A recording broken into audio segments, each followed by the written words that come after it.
Welcome back to the Pale Girl's Guide to Makeup. I like to call this lazy girl makeup, the 15-minute face, if you will. Basically makeup that's gonna make you feel and look put together without doing a shit ton of work. Let's get into it. I feel like sometimes this type of makeup look is even harder to do than full glam. Hard to find the balance between like way too much and not enough. Already prepped and color corrected my skin. I have a whole video on that in my Pale Girls playlist if you're interested in seeing it. Before we do anything, setting spray. Skin's dry, it's gonna help the makeup stay on longer, yada yada yada, you know the drill.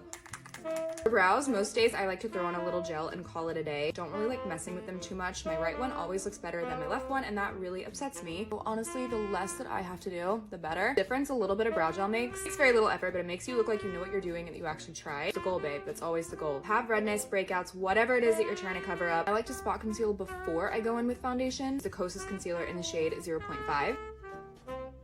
Totally stop here, add blush bronzer, and you'd be done. For the sake of this video and my skin, I'm gonna go in with the Merit complexion stick in the shade Silk. Just gonna take it directly on my Sigma F80 and start patting it into the skin like this. It's so quick and easy. It really just looks like your skin, but better. This looks so good. We barely used any product. Back in with the teeniest little bit of concealer under the eyes, blending it out with a damp sponge just to keep everything as sheer and natural as possible. Taking one of the sheerest bronzers that I own directly on a brush. This is the Merit Bronze Bomb in the shade Clay. Tops my cheekbones, just bringing it towards the apple of my cheek, on the forehead, bringing it up towards the hairline. I'm gonna go in with my Merit Flush Balm in the shade Cheeky, directly on a brush. Doing it this way versus applying it directly to the skin. Make sure that we're not using too much product. It's gonna keep everything looking as natural as possible. Applying that directly to the apple of my cheek and bringing it up. I know I'm using a lot of Merit products in this video. I promise it's not sponsored. They really just do minimalist, no makeup so freaking well. I'm not gonna go too heavy-handed with the powder. I'm gonna use the Maybelline Fit Me in the shade 0.5. I'm just gonna kind of start diffusing that lightly on my entire face. For eyes, the simpler the better. A light wash of bronzer into the crease is so simple, but it really does make the world of difference. Makeup by Mario in the shade Light Medium. I use this almost every day. Start blending it out using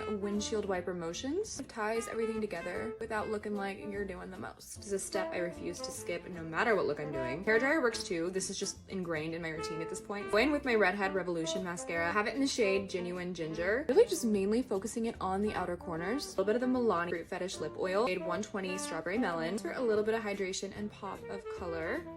And that is literally it. Giving, well, yes, I did in fact wake up like this. Soft, natural, feminine, pretty. It takes me like 15 minutes to do, and I get compliments on my skin all the time. Just remember, if you have pale skin, sheer products are our best friends. And always build them up. We literally never have to worry about things looking too harsh. Thank you guys for watching. Mwah, love you. Bye.